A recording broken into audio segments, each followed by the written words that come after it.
You need money to make money. You've probably heard that saying before, but in this video, I want to break down 5 key points about how you can use the money you've got to make more money. And isn't that the secret of wealth creation? Now, my name's Luke, and I talk all things real estate, renovating, and financial freedom.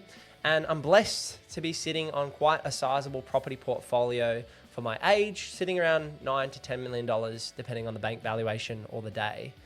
And I probably didn't get here by chance, let's be honest. I have a background as a chartered accountant.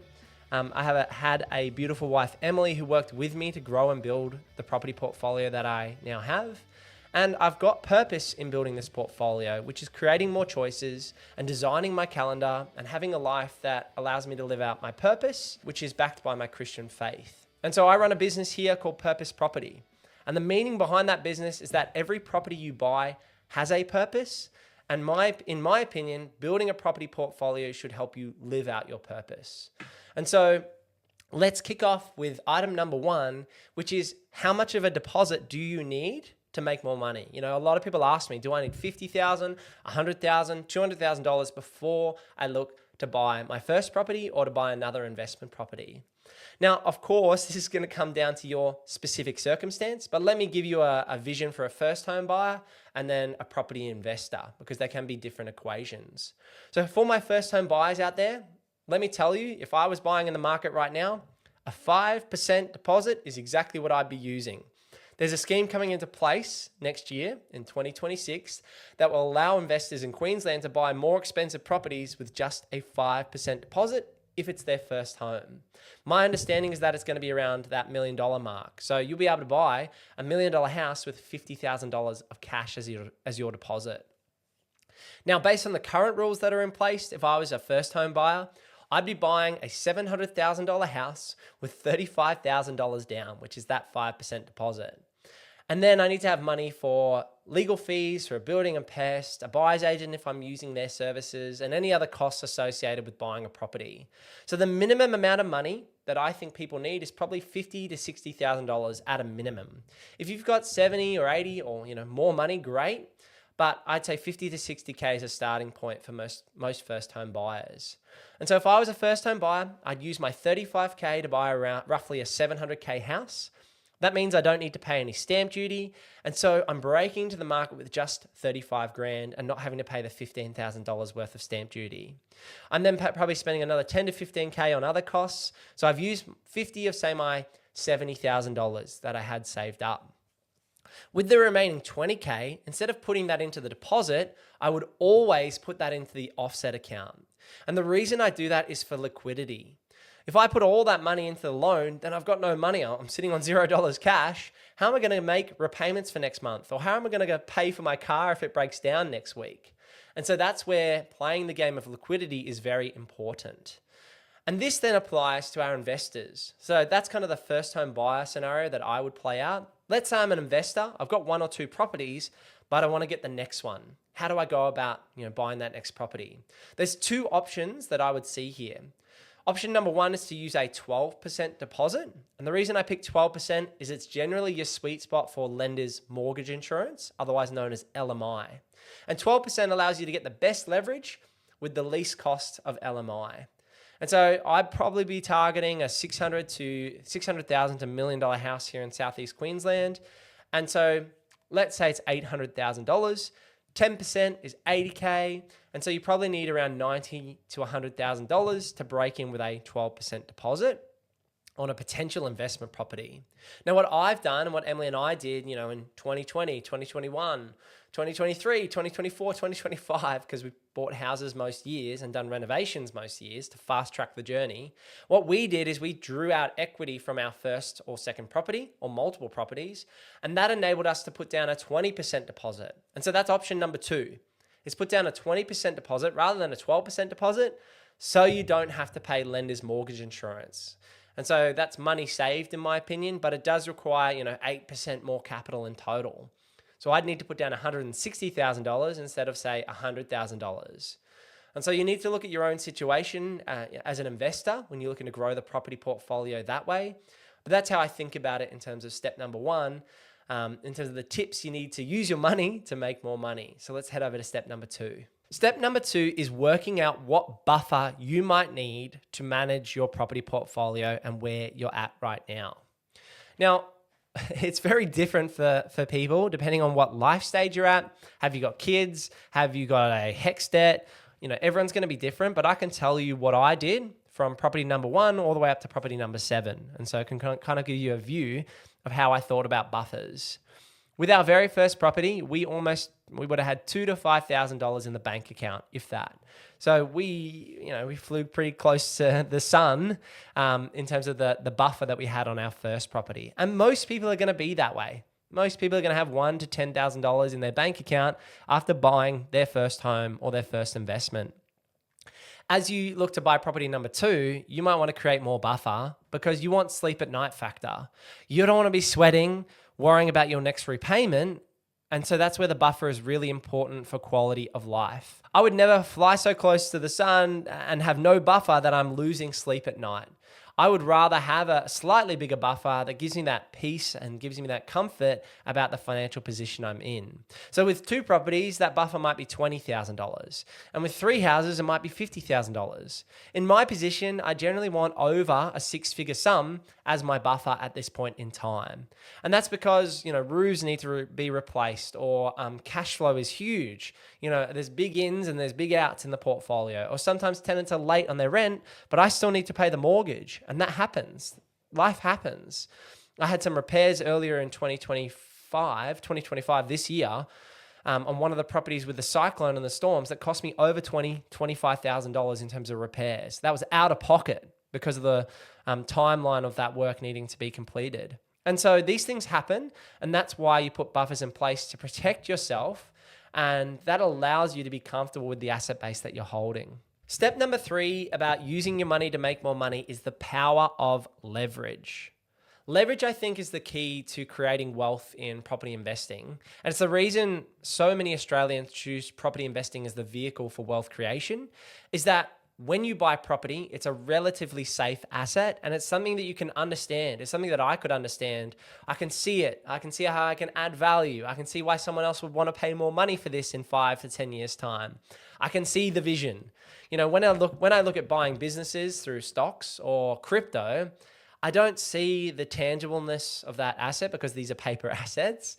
And I don't see how I can add value or find an edge in buying, a stock off the ASX, unless I have some kind of inside knowledge or I'm really good at reading candlestick charts or something like that. So for me, property investing was the game that I could understand and that I could use leverage to create more wealth. And so that's the secret sauce, in my opinion. Number 3 is using that leverage to your advantage.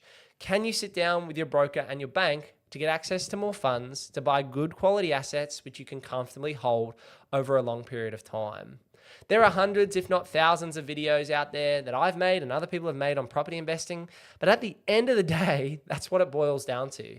Can you buy good quality assets with other people's money and let time do its thing?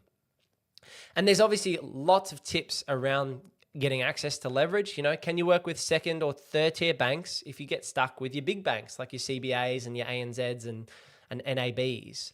Can you leverage those first tiers to then go to second tier banks and then third tier banks? And can you understand how to work with your mortgage broker to create a successful outcome? I work very, very closely with my broker, Nevada, from Cube Home Loans, and you can actually work with him too. So if you go to purposeproperty.com.au and click on mortgage broker, you can work with the guys that I exactly use to create successful outcomes in that property investing journey. And it's been a huge deal for me to move the needle in terms of my property portfolio and where I sit today. And this leads into item number 4, which is that compound growth. So leverage gives you the exposure, and compound growth is where the money is made. I use this example all the time. If I'm sitting on a $10 million property portfolio and the market goes up by 10%, I make $1 million of net worth. Now compare that to someone who's got $1 million house and the market goes up by 10%, they make $100,000. Now the inverse is true. If the market goes backwards 10%, so we have a market crash, there's lots of people who said the market's going to crash in the next year or the next 3 years or the next 5 years, and there will be pullbacks in property investing at some point. There always is. In that year, I might lose $1 million of net worth. And that's That's very real. That could happen. And that's why it goes back to the earlier point of managing your cash flow and your buffers. If you can hold through those periods for the long term, then you can ride out those 10% declines. And we're likely to have 8 or 9 years of inclines with 1 or 2 years of declines. And if you look at the Reserve Bank, their target, they're always targeting 2 to 3% inflation. So what does that tell us as the Australian consumers and the everyday Aussies? The Australian government and the Reserve Bank is looking to grow the economy. They're looking to grow GDP, and they're looking to have inflation play a role in Australia's market. And this ends up with the money always flowing back to assets. It flows back into businesses, which provide goods and services. It flows back into crypto, which is seen as a store of wealth. It flows back into real hard assets like property, which have a scarcity factor, where you can't change the land or location. Look at Mossman in Sydney or New Farm in Brisbane. These suburbs are sought after and will continue to be sought after year after year. So as more money flows through the system, it's going to end up in these scarce assets. And so compounding growth can work for you when you have leverage from our previous step working with your entire portfolio. And that's where you can really create generational wealth. That's where you can really create wealth that outpaces your day job income. And so I think it's really important to understand that and make sure that you are taking a 5, 7, 10-year time horizon, and you are wary that it could go up 10%, could go down 10%, or it could go sideways in any given year, but we're likely to see 5, 6, 7, 8% compounding growth year on year in terms of that investing journey over the long term. This leads me into point number 5 of building a portfolio and using your money to make money, and that is being specific to your circumstances. So take Emily and I as an example. We have 2 kids. And so before we had child number 1, before we had Asa, he was born in 2023. Before we had him, we made a game plan to get our property portfolio to $5 million. And the reason we were pushing and working so hard is that our borrowing capacity was going to be so limited by having a dependent added to our family mix. And so this is a classic example. Peter, one of my mates who I met through YouTube, would you believe? Peter, one of my mates, has just bought his second investment property and he's doing really well. He's got a clear vision and he's working with his partner, Jade, to grow their property portfolio. And they've got the second property before they've got a kid in the mix. And now they're looking to potentially grow their family. And so that's really clever. And so it's applying it to your personal circumstances. Another good example is I've got some clients at the moment. I won't name them because they might not want to be outed. But let's just call them John and Sarah. Now, John is earning great income and Sarah is working part-time. And so if Sarah can work for full-time for 3 to 6 months, she might be able to service and buy a property in her name. And then she might be able to go back to part-time while John's bigger income really services the household and services the debt. And so that's specific to their situation. Now, my situation is different to your situation, which is different to the person that sits next to you on the bus on the way to work. Everyone's situation is different. And so I think you need to make a tailored approach. And that's something we do different here at Purpose Property in our business in the buyer's agency. Yes, we want to help clients successfully buy their next home or their investment property and help them purchase a property here in Southeast Queensland. From Caboolture all the way down to the Gold Coast is the area that we cover. When we're working with clients to buy the right property for the right price in the right location, we make sure it's tailored to their circumstances and that they understand the bigger vision. I'm the first person to say not every client is going to buy every house in Southeast Queensland. We are area specialists in terms of the buyer's agency. But I want what's best for our clients. And so if I feel like a client's overexposed or it's not the right time for them to buy with us, I'll tell them that. And hopefully you get that honesty and transparency with whoever you're working with, because it should be about your best interest and tailored to your situation.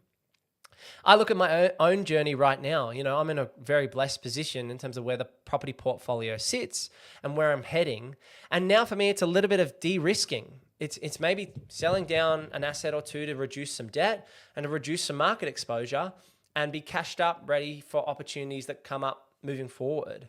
As you might have seen earlier in 2025, earlier this year, I was able to pick up some absolute gems in Bundamba, which is in Ipswich City Council along the train line out towards Ipswich, which is about 45 minutes southwest of Brisbane. And if I hadn't been prepared and hadn't been cashed up to buy those deals, working closely with Nevada, my broker, I wouldn't have been able to take advantage of that opportunity. And so always work on that next step that's going to put yourself in a position to make more money with the money or position or equity that you've got. I hope this video has been insightful and valuable. If you could do me a huge favor, like this video, subscribe to the channel, and give this video a click right here if you want to keep listening to my voice. YouTube really thinks that's the video to watch, so give that one a click. I'll see you in the next one. Peace.